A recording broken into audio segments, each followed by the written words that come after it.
आखिर जिंदगी में असली सुखी कौन सा व्यक्ति है? इस विषय पर गौतम बुद्ध की बेहद ही प्रसिद्ध कहानी की शुरुआत करते हैं।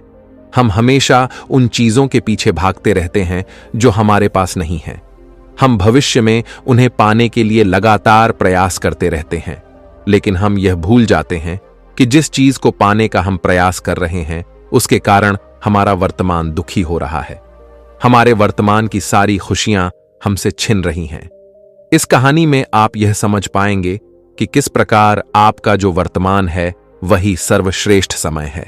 इस समय को आपको भरपूर ढंग से जीना चाहिए, क्योंकि यह समय जो आज आपके पास है वह दोबारा नहीं लौटने वाला। बहुत समय पहले की बात है, एक नगर में एक बहुत ही गरीब व्यक्ति रहता था। वह जब भी किसी धनी व्यक्ति को देखता तो वह मन ही मन बोलने लगता और कहता, हे भगवान, तूने मुझे इतना गरीब क्यों बनाया? इन अमीर व्यक्तियों को देखो, ये लोग कैसे ढंग से खेल रहे हैं, जीवन का आनंद ले रहे हैं, और एक मैं हूं जो हर रोज एक एक पैसे के लिए तरस जाता हूं। मेरे पास तो फूटी कौड़ी तक नहीं है और यह लोग पैसे बर्बाद कर रहे हैं। हे भगवान, मुझे भी अमीर बना दे। एक दिन वह व्यक्ति इसी तरह बोल रहा था, तभी उसके पास से एक बौद्ध भिक्षु गुजर रहे थे। उन भिक्षु ने उस गरीब व्यक्ति की सारी बातें सुन ली और तभी वह बौद्ध भिक्षु उस व्यक्ति से कहते हैं, क्या बात है भंते, तुम इतने परेशान क्यों हो? तुम इतने दुखी क्यों लग रहे हो? क्या कोई तकलीफ है तुम्हें? तभी वह व्यक्ति कहता है, हे गुरुदेव, मैं बहुत दुखी हूं, मैं बहुत गरीब हूं। मेरे पास तो खाने तक के लिए पैसे नहीं बचते। मैं एक एक पैसों के लिए तरस जाता हूं। इस दुनिया में मेरा कोई नहीं। मैं सुखी होना चाहता हूं। मुझे सुखी होना है, मुझे अमीर होना है। हे गुरुवर, क्या आप मुझे कोई ऐसा उपाय बता सकते हैं जिससे मैं जल्द से जल्द अमीर हो जाऊं और मेरे पास किसी चीज की कोई कमी ना रहे? उस व्यक्ति की यह बात सुनकर उन बौद्ध भिक्षु ने उस व्यक्ति की तरफ ध्यान से देखा और फिर उस व्यक्ति को कहते हैं, भंते, तू मेरे साथ चल। इतना कहकर वह भिक्षु उस गरीब व्यक्ति को एक अमीर व्यक्ति के घर ले गए। उस अमीर के घर को देखकर उस गरीब व्यक्ति की आंखें फटी की फटी रह गईं। उस गरीब व्यक्ति ने उन भिक्षु से कहा, हे गुरुवर, इतना अमीर होने के लिए तो मैं कुछ भी कर सकता हूं। यदि मेरे पास इतने पैसे हो तब तो क्या ही बात है, इस घर में तो कितना आनंद आता होगा। तभी वह भिक्षु मुस्कुराने लगे और उस गरीब व्यक्ति से कहते हैं, इसीलिए तो मैं तुम्हें यहां पर लाया हूं। इतना कहते हुए भिक्षु उस व्यक्ति को उस घर के मालिक के पास ले जाते हैं और उस अमीर व्यक्ति से कहते हैं, तुम्हारे पास तो इतनी धन दौलत है, इतना आलीशान घर और सारे ऐश ओ आराम है, क्या तुम सुखी हो? तभी व्यक्ति जरा सा मायूस होकर उन बौद्ध भिक्षु से कहता है, हे गुरुवर, कैसा सुख? केवल धन दौलत होने से सुख तो नहीं आ जाता। मैं तो जन्म से ही अंधा हूं और एक अंधे के जीवन में सुख कैसे हो सकता है? सुखी तो वे लोग हैं जिनके पास आंखें हैं, जो लोग इस संसार को देख पा रहे हैं, इसकी खूबसूरती को आंख भर के निहार पा रहे हैं। हे गुरुवर, मैं तो बस इतना ही चाहता हूं कि केवल मुझे कुछ पलों के लिए ही सही, लेकिन इस संसार को देखने का अवसर प्राप्त हो। मैं कम से कम एक बार अपने माता पिता, अपने रिश्तेदारों को देख सकूं, और इसके लिए चाहे मुझसे मेरी कोई पूरी दौलत ही क्यों ना ले ले, मैं देने के लिए तैयार हूं। मैं इतना दुखी हूं जितना दुखी और कोई नहीं हो सकता। हे ईश्वर, आपने मुझे अंधा क्यों बनाया? तभी उन बौद्ध भिक्षु ने उस गरीब व्यक्ति की ओर इशारा करते हुए कहा, तुम्हारे पास एक बहुत दिग्गज अवसर है।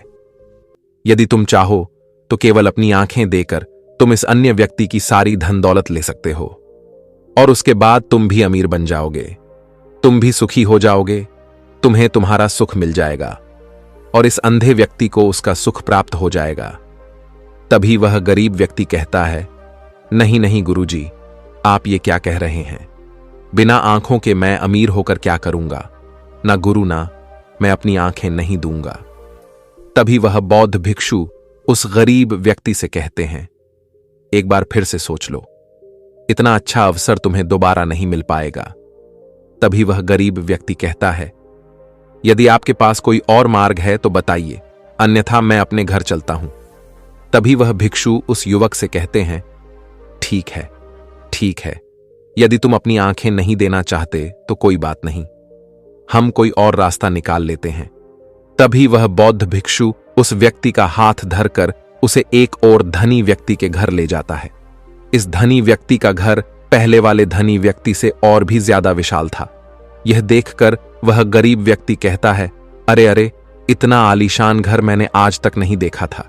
तभी वह बौद्ध भिक्षु उस गरीब व्यक्ति को उस धनी व्यक्ति के पास ले जाते हैं और उस धनी व्यक्ति से कहते हैं, आप तो बहुत सुखी होंगे, आपके पास इतना आलीशान घर है, इतनी धन दौलत है, सारे ऐशो आराम है, आपको तो किसी चीज की कोई कमी नहीं, आप अवश्य ही बहुत सुखी होंगे। तभी वह धनी व्यक्ति मायूस होकर उन बौद्ध भिक्षु से कहता है, आप यह कैसी बातें कर रहे हैं? आप तो जानते हैं कि मेरे दोनों हाथ काम नहीं करते, मैं अपाहिज हूं। यह जो इतनी धन दौलत आप देख रहे हैं, इन्हें देखकर भी मैं अपने हाथ वापस नहीं ला सकता। तो ऐसे में यह धन दौलत मेरे किस काम की? इससे तो अच्छा होता कि ईश्वर ने भला ही मुझे गरीब बनाया होता, लेकिन कम से कम मेरे दोनों हाथ मुझे सही दे देता। ना जाने भगवान ने मुझे क्यों अपाहिज बना दिया। जितना दुखी मैं हूं, उतना दुखी और कोई नहीं होगा।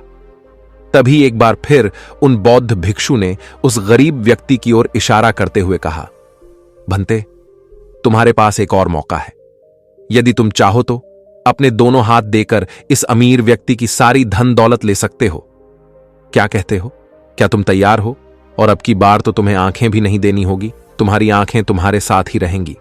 तभी वह गरीब व्यक्ति उन बौद्ध भिक्षु से कहता है, अरे महाराज, आप ये क्या कह रहे हैं?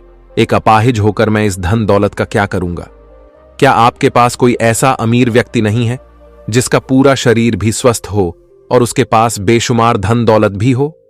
तभी वह बौद्ध भिक्षु उस व्यक्ति का हाथ धर करके उसे तीसरे अमीर व्यक्ति के पास ले जाते हैं। उस अमीर व्यक्ति के पास उसका अपना महल था।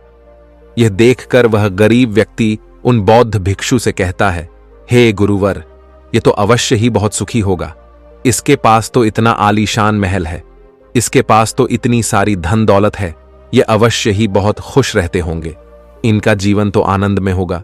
तभी वह बौद्ध भिक्षु उस गरीब व्यक्ति को उस धनी व्यक्ति के पास ले जाते हैं और फिर उस धनी व्यक्ति से कहते हैं, आप तो अवश्य ही खुश रहते होंगे, क्योंकि आपके पास इतना आलीशान महल है, इतनी सारी धन दौलत है, आपके पास तो सारी सुख सुविधाएं भी हैं, आपका जीवन तो आनंद में बीतता होगा।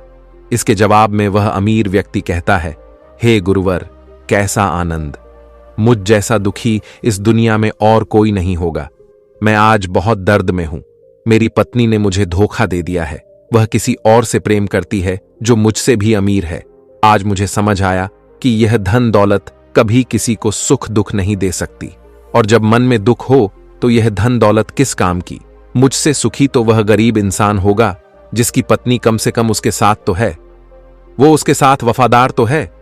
आज मैंने तय कर लिया है कि मैं अपनी पत्नी और उसके प्रेमी की हत्या कर दूंगा।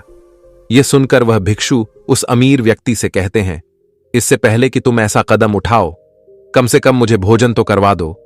जाओ और भोजन की व्यवस्था करो, और साथ में कुछ कांच के टुकड़े भी ले आना। वह धनी व्यक्ति सभी साधु संतों का बहुत आदर करता था, इसलिए वह उन बौद्ध भिक्षुओं की बात मान जाता है। लेकिन वह यह नहीं समझ पाता कि आखिर उन बौद्ध भिक्षु ने खाने के साथ कांच के टुकड़े क्यों मंगवाए हैं। लेकिन जैसा कि उन बौद्ध भिक्षु ने कहा था, वह अमीर व्यक्ति उसी प्रकार खाने की व्यवस्था कर देता है। वह भोजन के साथ कुछ कांच के टुकड़े लेकर उन बौद्ध भिक्षु के पास पहुंचता है। तभी वह बौद्ध भिक्षु, वह गरीब व्यक्ति और वह धनी व्यक्ति तीनों एक साथ भोजन करने बैठते हैं, और उसी समय बौद्ध भिक्षु कुछ कांच के टुकड़े उठाकर उस अमीर व्यक्ति के भोजन में मिला देते हैं और उससे कहते हैं, लो, अब तुम इसे खा सकते हो।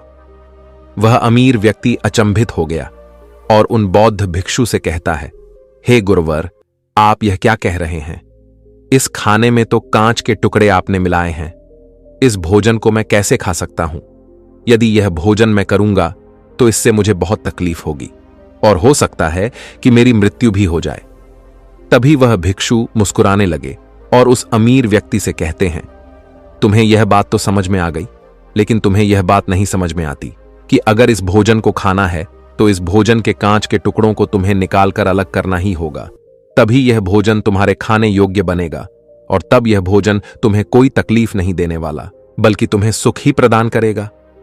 इस पर वह अमीर व्यक्ति अचरज में उन बौद्ध भिक्षु से कहता है, हे गुरुवर, आखिर आप क्या कहना चाहते हैं? तभी वह बौद्ध भिक्षु उस अमीर व्यक्ति से कहते हैं, ऐसे लोग जो कांच के टुकड़े के समान है, यदि तुम उनके साथ चिपके रहोगे तो तुम्हें दर्द तो अवश्य ही होगा। जिस प्रकार यह कांच का टुकड़ा मिला हुआ भोजन तुम्हें दर्द प्रदान करेगा, इसलिए इसका समाधान तो यही है कि तुम इन कांच के टुकड़ों को भोजन से अलग कर दो और जो है उस पर ध्यान दो, अर्थात कि तुम उन लोगों को भूल जाओ जो तुम्हारे जीवन में नहीं है और उन लोगों पर ध्यान दो जो इस समय तुम्हारे साथ हैं, जैसे कि तुम्हारी पुत्री। वह भी तो तुम्हारे प्यार की भूखी है। क्या तुम्हारा यह कर्तव्य नहीं है कि तुम उसका ख्याल रखो, उसकी परवरिश करो? आगे भिक्षु उस अमीर व्यक्ति से कहते हैं, सुख तो तुम्हारे पास ही है, बस इन कांच के टुकड़ों को, अर्थात अपनी पत्नी और उसके प्रेमी की हत्या करने का यह विचार अपने मन से निकाल दो, अन्यथा यह कांच के टुकड़ों से मिला हुआ भोजन के समान ही होगा और इसका परिणाम भी बहुत भयानक होगा। वह भिक्षु इतना कहकर शांत हो गए और उस अमीर व्यक्ति को भी उन भिक्षु की बात समझ में आ गई। उन्होंने तुरंत ही उन बौद्ध भिक्षु के चरण छुए और वह अमीर व्यक्ति कहने लगा, हे गुरुवर, आपने मुझे पाप करने से बचा लिया है, मैं आपका बहुत बहुत आभारी हूं। उसके बाद वह भिक्षु उस गरीब व्यक्ति को लेकर आगे की ओर निकल जाता है। तभी रास्ते में वह गरीब व्यक्ति उन भिक्षु से कहता है, हे गुरुवर, क्या इस दुनिया में ऐसा कोई नहीं है जो सुखी हो? तभी वह भिक्षु उस गरीब व्यक्ति से कहते हैं, भंते, आखिर तुम सुखी क्यों नहीं हो? इस पर वह गरीब व्यक्ति कुछ देर के लिए सोच विचार करता है, लेकिन उसके पास कोई जवाब नहीं होता। तभी वह भिक्षु उस गरीब व्यक्ति से कहते हैं, क्योंकि तुम्हें वह चाहिए जो तुम्हारे पास नहीं है। तुम्हारे पास धन नहीं है और तुम्हें धन चाहिए। तुम अमीर होना चाहते हो। तुम्हें लगता है कि वह तुम्हें सुख देगा, लेकिन तुम इस वास्तविकता को भी भूल रहे हो कि बाद में तुम्हें दुख भी वही देगा। जैसे कि जब हम पहले एक अमीर व्यक्ति के पास पहुंचे थे तो उसके पास आंखें नहीं थीं। उसके पास जो नहीं था वह उसके लिए बिलक रहा था, जबकि उसके पास तो बेशुमार धन दौलत थी और उसका पूरा शरीर भी पूरी तरह से स्वस्थ था, लेकिन उसका ध्यान उस पर नहीं था। वह उसे छोड़कर उन चीजों के पीछे भाग रहा था जो उसके पास नहीं थीं। इसी तरह से दूसरे अमीर व्यक्ति के पास आंखें थीं, धन दौलत भी थी, लेकिन हाथ नहीं थे। इसी प्रकार जो चीज उसके पास थी वह उसका आनंद नहीं ले रहा था, बल्कि वह तो इस दुख में था कि उसके पास उसके हाथ नहीं है। और ठीक इसी प्रकार से तीसरा अमीर व्यक्ति भी दुखी था, क्योंकि उसके पास तो धन दौलत भी थी, ऐशो आराम भी था और उसके पास तो उसका पूरा शरीर भी था। वह पूरी तरह से स्वस्थ और तंदुरुस्त भी था, लेकिन फिर भी वह दर्द में था, क्योंकि उसे उसकी पत्नी ने धोखा दे दिया था, जो उसकी कभी हो ही नहीं सकती थी। जो स्त्री केवल धन के लिए किसी और के साथ भाग जाए, क्या वह उसका साथ कभी दे सकती थी? नहीं। लेकिन उस अमीर व्यक्ति के पास जो था, अर्थात उसकी पुत्री, वह उसके बारे में सोच ही नहीं रहा था। आगे वह भिक्षु उस गरीब व्यक्ति से कहते हैं, अमीर गरीब होने से दुख और सुख का कोई मतलब नहीं होता। अमीर हो या गरीब, हमारे दुखी होने का एकमात्र कारण यही होता है कि हम हमेशा उन चीजों के पीछे भागते रहते हैं जो हमारे पास है ही नहीं, और जो वर्तमान में हमारे पास है हम उस पर ध्यान ही नहीं देते और ना ही उसका आनंद ले पाते हैं। हम तो केवल भविष्य में घूमते रहते हैं, भूतकाल में अटके रह जाते हैं, और यह सारी गलतियां हम वर्तमान की जमीन पर करते हैं। और यही कारण है कि तुम कभी आनंदित हो ही नहीं पाते, तुम कभी खुश नहीं रह पाते, क्योंकि जो आनंद का समय है, अर्थात वर्तमान का समय है, वह तो यूं ही नष्ट हो जाता है। तभी आगे वह भिक्षु उस गरीब व्यक्ति की ओर इशारा करते हुए कहते हैं, भंते, तुम मुझे यह बताओ, क्या तुम्हारे पास उन तीनों अमीर व्यक्तियों के दुखों में से कोई एक भी दुख है? तभी वह गरीब व्यक्ति सोच विचार कर उन भिक्षु से कहता है, नहीं, मेरे पास उन अमीर व्यक्तियों के दुख में से कोई भी दुख नहीं है। इस पर भिक्षु उस गरीब व्यक्ति से कहते हैं, तो फिर तुम दुखी क्यों हो? इसका जवाब देते हुए वह गरीब व्यक्ति उन भिक्षु से कहता है, हे गुरु, भले ही मैं उनके मुकाबले सुखी हूं, पर क्या धन कमाना या धन प्राप्त करने की इच्छा नहीं होनी चाहिए? क्या मुझे अपने वर्तमान को इसी तरह से स्वीकार कर लेना चाहिए? क्या मुझे हमेशा इसी तरह से गरीब रहना चाहिए? तभी भिक्षु दिल से मुस्कुराते हुए उस गरीब व्यक्ति से कहते हैं, वर्तमान में वर्तमान क्षण का आनंद लो। वर्तमान में ही ऐसे कर्म करो जिससे तुम्हारा भविष्य सुधर सके, लेकिन ऐसी चीजों के पीछे व्यर्थ समय न गवाओ जो तुम्हारे पास आज नहीं है। जो तुम्हारे पास आज है उसका आनंद लो, और जो तुम पाना चाहते हो उसके लिए केवल कर्म करो, और उस कर्म का फल तुम्हें भविष्य में मिलेगा। यानी इसकी चिंता में भी मत रहना, क्योंकि यदि तुम इसकी चिंता में रहोगे तो कभी सुखी नहीं रह पाओगे, भले ही हालात कितने भी बुरे क्यों ना हो। केवल अपने आज पर ध्यान दो और अपने कर्म मन लगाकर करो। इतना कहकर वह भिक्षु शांत हो गए, और गरीब व्यक्ति को भी उन बौद्ध भिक्षु की बात अच्छी तरह से समझ में आ चुकी थी। वह यह समझ चुका था कि अब से उसे अपने वर्तमान पर ध्यान देना है, उसे अपने वर्तमान को सुधारना है। उसके बाद उस गरीब व्यक्ति ने उन बौद्ध भिक्षु को प्रणाम किया और वापस अपने घर लौट गया। अब से वह गरीब व्यक्ति यह सोचकर हमेशा खुश रहने लगा कि कम से कम वह उन 3 अमीर व्यक्तियों से अधिक खुश है। उसके पास अधिक खुशियों की वजह है। हां, यह बात और है कि उसके पास धन नहीं है, लेकिन उसके पास ऐसी चीजें हैं जो धन से कहीं ज्यादा कीमती हैं, और वह है उसका पूरा शरीर जो पूरी तरह से स्वस्थ है। दोस्तों, मैं उम्मीद करता हूं कि यह कहानी सुनने से आपके जीवन में अच्छे बदलाव आए होंगे। आपको इस वीडियो से क्या सीखने मिला, यह कमेंट करके जरूर बताइए, और अपने परिवार, दोस्तों या आपके करीबी इंसान के साथ यह कहानी शेयर करके उन्हें भी इस ज्ञान से परिचित करवाए। बाकी अगर आपको यह वीडियो दिल से अच्छी लगी हो तभी इस वीडियो को लाइक कर देना, और आपने अब तक इस चैनल को सब्सक्राइब ना किया हो तो चैनल को सब्सक्राइब भी जरूर कर देना। आपका हर दिन शुभ हो और खुशियों से आपका जीवन भरा रहे। धन्यवाद। नमो बुद्धाय। चलिए बढ़ते हैं दूसरी कहानी की तरफ। इस कहानी में एक अजीब सा रहस्य बताया गया है, जिससे आप अपने अवचेतन मन की शक्ति को इस्तेमाल करके जिंदगी की कठिन से कठिन सफलता आसानी से प्राप्त कर सकते हैं। कैसे अपने अवचेतन मन की शक्ति को इस्तेमाल करना है, इसकी विधि क्या है, इस विषय पर हम आज एक अद्भुत कहानी आपको सुनाएंगे। दोस्तों, हमारा जो चेतन मन होता है उससे करीब 9 गुना अधिक ताकतवर हमारा अचेतन मन होता है। अगर 1 गुना ताकत हमारे चेतन मन के पास है तो इसका अर्थ यह हुआ कि उससे 9 गुना अधिक ताकत हमारे अवचेतन मन के पास है, क्योंकि अवचेतन मन ही हमारे पूरे शरीर को नियंत्रित करता है।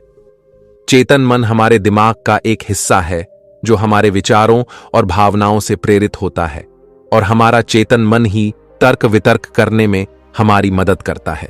लेकिन दूसरी तरफ हमारा अवचेतन मन यह तर्क वितर्क नहीं करता। यह उस जानकारी को ग्रहण कर लेता है जो इसे चेतन मन देता है। इसीलिए जैसा हम अपने अवचेतन मन में सोचते हैं वैसे ही हम बनते चले जाते हैं।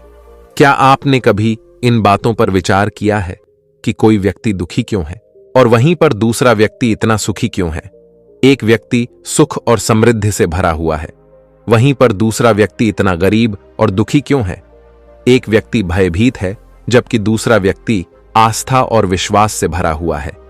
एक व्यक्ति आलीशान महलों में रहता है, वहीं पर दूसरा व्यक्ति गरीब और टूटी फूटी कुटिया में रहता है। कोई बहुत सफल है तो कोई असफल। कोई व्यक्ति जरा सी मेहनत करके सफलता प्राप्त कर लेता है, और वहीं पर कोई दूसरा व्यक्ति जीवन भर मेहनत करने के बाद भी असफल ही रह जाता है। तो आखिर इन सब चीजों का कारण क्या है? क्या आपने कभी इन पर विचार करने की कोशिश की है? हमारे जीवन में जो भी अच्छा है वह हमारे चेतन मन पर निर्भर करता है। अर्थात यदि आप अपने चेतन मन में यह बात भरेंगे कि मेरे साथ जो कुछ भी होगा वह अच्छा होगा, मेरे साथ जो कुछ भी हो रहा है वह अच्छा हो रहा है, और मैं एक दिन कामयाब जरूर बनूंगा, तो आप अवश्य ही अपने जीवन में कामयाब बन जाएंगे। वहीं पर यदि आप अपने अवचेतन मन में बुरी बुरी बातें रखेंगे, अर्थात नकारात्मक बातें कहेंगे, तो आपके जीवन में केवल नकारात्मकता ही भर जाएगी। और आपके साथ कुछ भी अच्छा नहीं होगा। आप जहां जाएंगे वहां पर आपके हाथ केवल असफलता ही लगेगी। आप हमेशा निराश और परेशान ही रहेंगे, लेकिन उनका हल आपको कभी नहीं मिल पाएगा।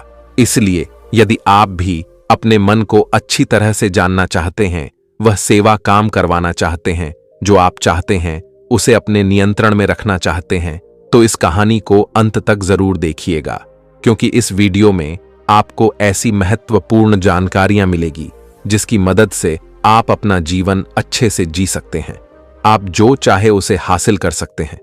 आप जिस भी लक्ष्य को प्राप्त करना चाहते हैं उसे आप प्राप्त कर सकते हैं। आज की इस कहानी में हम यह जानने वाले हैं कि आखिर चेतन मन और अवचेतन मन में मुख्य अंतर क्या है और वह किस तरह से काम करता है, और हम अपने अचेतन मन में अच्छी बातें किस प्रकार से भर सकते हैं जिससे हमारा जीवन परिवर्तित हो सके, हम सफलता की ओर आगे बढ़ सके। बहुत समय पहले की बात है। एक नगर में एक बहुत ही प्रसिद्ध गुरु रहा करते थे। उनकी ख्याति दूर दूर तक फैली हुई थी। उनके आश्रम में उनके कई शिष्य भी थे। एक दिन संध्या के वक्त वह गुरुवर अपने सभी शिष्यों को बुलाकर उन्हें उपदेश दे रहे थे। वे कह रहे थे, शिष्यों, हमारा मस्तिष्क दो भागों में विभाजित है, चेतन मन और अवचेतन मन। चेतन मन हमारे मस्तिष्क का पहरेदार है, वहीं पर अवचेतन मन हमारा मालिक है। उन गुरु की आवाज सुनकर एक शिष्य ने कहा, है गुरुदेव, आप क्या कहना चाहते हैं? आप कहीं यह तो नहीं कह रहे कि हमारे भीतर कोई और है जो हमें चला रहा है, जो हमारी सारी क्रियाओं पर नजर रखे हुए हैं? इस पर गुरुवर उस शिष्य को मुस्कुराते हुए कहते हैं, भंते, मैं तुम्हें एक छोटी सी कहानी सुनाता हूं। इस कहानी में तुम्हें तुम्हारे सवालों का जवाब मिल जाएगा। इस कहानी को ध्यानपूर्वक सुनना और इसे समझने का प्रयास करना। आगे गुरुवर कहानी बताते हुए कहते हैं, बहुत समय पहले की बात है। एक नगर में एक बहुत ही धनी सेठ रहा करता था और उसकी एक आलीशान हवेली भी थी। उसकी हवेली के द्वार पर हमेशा एक पहरेदार तैनात रहता था और हवेली में जब भी कोई उपद्रव होता, कोई शोर शराबा होता, तो उसकी आवाज चारों ओर गूंजने लगती और उस आवाज को सुनकर आसपास के लोग भी उस महल के पास आते और उस पहरेदार को खूब समझाने की कोशिश करते और कहते, देखो, तुम्हारी हवेली से बहुत सारी आवाजें आती हैं जिससे हमारे घर की शांति भंग हो जाती है। कृपया करके इन आवाजों को बंद करो। आखिर इस शोर शराबे में क्या रखा हुआ है? इस तरह से हल्ला करके तुम अपना जीवन कैसे शांति से बिता सकते हो? इस पर वह पहरेदार जवाब देते हुए कहता है, देखो भाई, मैं जानता हूं कि शोर करना बुरी बात है, लेकिन मैं क्या करूं? मैं भी इससे बहुत परेशान हूं। जो भी आवाजें होती हैं वह हवेली में होती है, इससे मेरी भी शांति भंग होती है। लेकिन आप मुझे क्यों समझा रहे हैं? इसका कारण मैं तो नहीं, इसका कारण तो मेरा मालिक है। आप उसे जाकर समझाइए। यह बात सुनकर लोग भी यह बात समझ जाते हैं कि बात तो सही है। आखिर इसमें इस पहरेदार की क्या गलती है? यह तो केवल अपना काम कर रहा है। गलती तो मालिक ही है। वह उपद्रव करता है, वह शोर शराबे करता है, और जब भी उसे यह सब करने का मन होता है तो वह हवेली के बाहर आता है और उपद्रव करके वह वापस हवेली में जाकर बैठ जाता है। और जिन लोगों को भी उस हवेली के मालिक से तकलीफ होती है, जिनकी भी शांति भंग होती है, वे सभी आकर उस पहरेदार को ही समझाने का प्रयास करते हैं। वह उसे खूब सुनाते हैं, लेकिन क्या इससे यह समस्या सुलझेगी? इस प्रश्न के साथ गुरुवर अपने शिष्य से कहते हैं, तुम ही बताओ, इसका क्या समाधान है? इस पर वे शिष्य गुरु के इस प्रश्न का जवाब देते हुए कहता है गुरुवर, जिन्हें भी उन हवेली के मालिक से तकलीफ है जो शोर शराबे करता है और लोगों की शांति भंग कर देता है, उन सभी को उनसे बात करनी चाहिए, तभी तो इसका समाधान निकलेगा। भला पहरेदार की इसमें क्या गलती है? वह तो केवल अपना काम कर रहा है और वह उससे ज्यादा कर भी क्या सकता है? उसके हाथों में तो और कुछ भी नहीं है। इस पर वह गुरुवर मुस्कुराते हुए अपने उस शिष्य से कहते हैं, भंते, ठीक इसी तरह से हमारा मन भी होता है। हमारा चेतन मन मनुष्य का पहरेदार होता है और पहरेदार को यह अच्छी तरह से पता है कि क्रोध करना बुरी बात है, बुरे शब्दों का इस्तेमाल करना बुरी बात है, अश्लील ख्यालों में खोए रहना बुरी बात है। अर्थात हमारे चेतन मन को यह बात बहुत अच्छी तरह से पता है कि गुस्सा करना, आलस करना, काम वासना जैसे विचार गलत है। यह सभी विकार हमारे भीतर नकारात्मक विचार उत्पन्न करते हैं, जिससे हमारा विनाश होता है। लेकिन वह कर भी क्या सकता है? वह चीज उसके हाथों में है ही नहीं, क्योंकि वह चीज वह कर ही नहीं रहा। यह तो वह अंदर बैठा मालिक कर रहा है, अर्थात हमारा अवचेतन मन, जो हमसे कोई भी कार्य बहुत ही आसानी से करवा लेता है। और यह सभी बातें हम में से हर कोई अच्छी तरह से जानते हैं, और हमें ऐसा लगता भी है कि हम अच्छी तरह से समझ चुके हैं, जैसे कि वह पहरेदार समझता है। लेकिन वास्तविकता में तो इससे हमारे जीवन पर कोई भी बुनियादी फर्क नहीं होता। आगे वह गुरु उस शिष्य से कहते हैं, भंते, तुमने भी अपने आप को कई बार यह समझाने की कोशिश की होगी कि मुझे सुबह सही समय पर उठना है, आश्रम की साफ सफाई करनी है, भिक्षा मांगने जाना है और रात को आने के बाद मुझे ध्यान भी करना है। लेकिन क्या इससे कोई फर्क हुआ? इसका जवाब देते हुए शिष्य कहता है, नहीं, बिल्कुल नहीं हुआ। मैंने कई बार अपने आप को समझाया है कि मुझे इस समय पर यह काम करना है, मुझे अपना समय व्यर्थ नहीं करना, मुझे अपने समय का इस्तेमाल करना है और मुझे आगे बढ़ना है। लेकिन मैं चाहकर भी उन सभी कार्यों को समय पर नहीं कर पाता। इस पर वह गुरुवर अपने उस शिष्य से कहते हैं, भंते, जब भी हम अपने आप को कुछ समझाने का प्रयास करते हैं तो हमें ऐसा लगता है कि अब हम समझ चुके हैं और अब हमसे कोई गलती नहीं होने वाली, और हम सोचते हैं ज़रेनिया कि अब हमारा जीवन बदल जाएगा, हम जो भी करेंगे अब वह सही होगा, अब तो हम जीवन में सफलता प्राप्त कर ही लेंगे। लेकिन दूसरे ही पल हम यह पाते हैं कि हमारे जीवन में कोई बुनियादी बदलाव आया ही नहीं है, और ऐसा केवल हमारी नासमझी के कारण होता है। हम अपनी नासमझी के कारण अवचेतन मन की जगह पर अपने चेतन मन को समझाने का प्रयास करते हैं, अर्थात मालिक को त्याग कर हम पहरेदार से बात करते रहते हैं और उसे समझाने की कोशिश करते हैं। लेकिन तुम यह भूल जाते हो कि आखिर वह पहरेदार कर भी क्या सकता है? वह सब उसके हाथों में है ही नहीं है। हमें तो अपने अवचेतन मन को समझाने की आवश्यकता है। हमारी बुद्धि, अर्थात वह पहरेदार जो यह समझ जाता है कि क्या सही है और क्या गलत, उसे कब क्या करना है, क्या नहीं करना। लेकिन यह सारी बातें केवल हमारे पहरेदार, अर्थात हमारे चेतन मन के सीमित रह जाती हैं। यह सारी बातें हवेली के उस मालिक, अर्थात हमारे अवचेतन मन तक तो पहुंच ही नहीं पाती, और यही कारण है कि हमारे जीवन में कभी कोई बुनियादी बदलाव हो ही नहीं पाता। ठीक उसी प्रकार जैसे कि यदि आपसे कोई कहता है कि पौधे में पानी भरोगे तो वह पौधा एक दिन वृक्ष होगा और फिर उसमें फल आएंगे, और आप उस बात को मान लेते हैं और उस पौधे में पानी भी देते हो, लेकिन आप पौधे की पत्तियों पर पानी देते हो और सोचते हो कि इसमें फल आएंगे।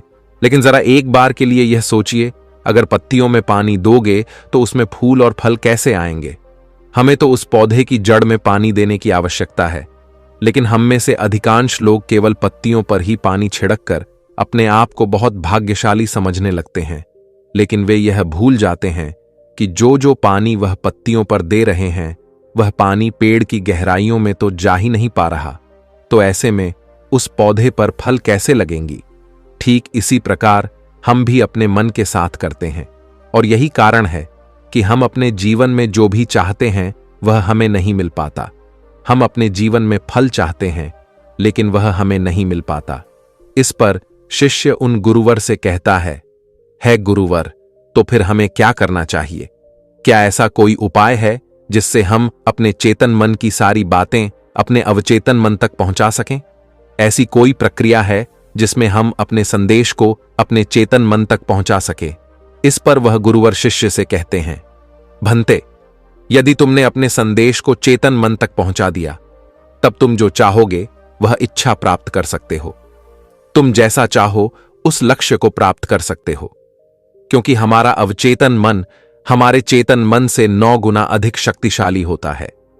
आपने कभी ना कभी यह देखा ही होगा कि एक मनोवैज्ञानिक जब किसी के मन के गुप्त राज को जानने की कोशिश करता है, तब वह मनोवैज्ञानिक जब उसके मन की बात को बाहर निकलवाना चाहता है, उसके अतीत में जो भी घटना घटी है उसमें साफ साफ रूप से प्रवेश करना चाहता है, तो इसके लिए वह हाइप्नोसिस का उपयोग करते हैं। और आप में से अधिकांश लोगों ने इस प्रक्रिया को देखा ही होगा। इस प्रक्रिया का प्रयोग करके मन की सारी सूचनाएं अपने आप ही बाहर निकलती हैं। इस प्रकार किसी के भी मन को काबू में करके हम उससे जो चाहे वह कार्य करवा सकते हैं। हां, अब आपके मन में यह भी प्रश्न उठ रहा होगा कि शायद वह सभी हमारे अवचेतन मन की चाल को समझते हैं, वह इसे अच्छी तरह से जानते हैं कि उसे किस तरह से अपने काबू में किया जाता है। तो इसका जवाब बहुत ही सीधा और सरल है, और इसका जवाब है हां, क्योंकि उन्होंने इसके ऊपर कई बार प्रयोग किया है और वह इसमें इतने निपुण हो जाते हैं कि वह किसी भी दूसरे मन पर अपना काबू कर सकते हैं। और अगर आप भी अपने अवचेतन मन की बात को समझते हैं, अपने मन की चाल को समझते हैं, तो आप भी अपने ही नहीं बल्कि किसी दूसरे के मन को भी वश में कर सकते हैं। आगे गुरुवर अपने उस शिष्य से कहते हैं, भंते, अपने अचेतन मन तक संदेश पहुंचाने के लिए आपको अपने चेतन मन को शांत करना होगा, उसे सुलाना होगा। और ऐसा इसीलिए क्योंकि हमारा चेतन मन तर्क वितर्क करने में माहिर है। वह एक पहरेदार है, वह हमारी रक्षा के लिए हमेशा तैनात रहता है। इसीलिए जब भी तुम अपना कोई संदेश उस चेतन मन तक पहुंचाने की कोशिश करोगे जरेनिया, तो वह तुमसे तर्क वितर्क जरूर करेगा और हमें अपनी बात अपने मालिक तक पहुंचाने की इजाजत तक नहीं देगा। जब तक कि हम अपनी बात अपने चेतन मन को अच्छी तरह से समझा नहीं देते या उसे शांत नहीं कर देते, तब तक वह हमें उस हवेली में घुसने नहीं देगा। क्योंकि हमारी सामान्य बुद्धि अर्थात हमारा चेतन मन तर्क वितर्क करने में माहिर होता है, और यही कारण है कि हम में से अधिकांश लोग अपने अचेतन मन तक एक साफ और स्पष्ट संदेश पहुंचा ही नहीं पाते, और इसी कारण हम अपने अचेतन मन को भी अच्छी तरह से समझ नहीं पाते। और हमारा अचेतन मन तर्क वितर्क नहीं करता, उसे तो केवल साफ और स्पष्ट संदेश चाहिए जिस पर वह कार्य कर सके। और उस तक हम साफ और स्पष्ट संदेश तभी पहुंचा सकते हैं जब हमारा मन पूरी तरह से शांत रहेगा, जब हमारे मन में और कोई विचार नहीं होंगे। और यही कारण है कि जब एक मनोवैज्ञानिक किसी के मन पर प्रयोग करता है, उसके मन को काबू करने की कोशिश करता है, उससे मनचाही बात निकलवाने की कोशिश करता है, तो सबसे पहले वह उसके चेतन मन को ही सुलाते हैं। आपने कहीं ना कहीं यह तो देखा ही होगा कि उनके सामने एक पेंडुलम जैसी चीज उनकी आंखों के सामने रख दी जाती है और उसे घुमाया जाता है, जिसे लगातार देखने के बाद वह व्यक्ति पूरी तरह से निद्रा में चला जाता है और इस कारण उसका चेतन मन पूरी तरह से शांत हो जाता है। और जब उसका पहरेदार पूरी तरह से सो जाता है और उसके पास तर्क वितर्क करने के लिए कोई नहीं बचता, तब वह वैज्ञानिक आसानी से उस हवेली में जाता है और उस मालिक से जी भर के बातें करता है। जो बातें वह चाहता है वह बातें वह उससे निकलवा देता है। टिब के एक महान दार्शनिक ने कहा था कि अगर बात समझ में आ जाए तो आपका जीवन परिवर्तित हो जाता है। लेकिन उन्होंने वह बात उस समय के लोगों के लिए कही थी, क्योंकि उस समय टिब और बाकी दुनिया के लोग बहुत सरल हुआ करते थे। उनका मन बहुत साफ हुआ करता था और उनको जो भी बातें बताई जाती थीं, वह उन बातों को बहुत शांतिपूर्वक सुनते और समझते थे।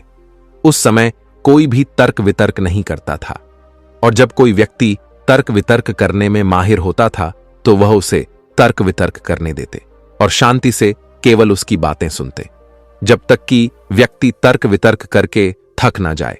तो वह गुरु के पास वापस आता है और उनसे कहता है गुरुवर, मैं अब तर्क वितर्क करके थक चुका हूं, लेकिन उससे मुझे कुछ भी हासिल नहीं हुआ।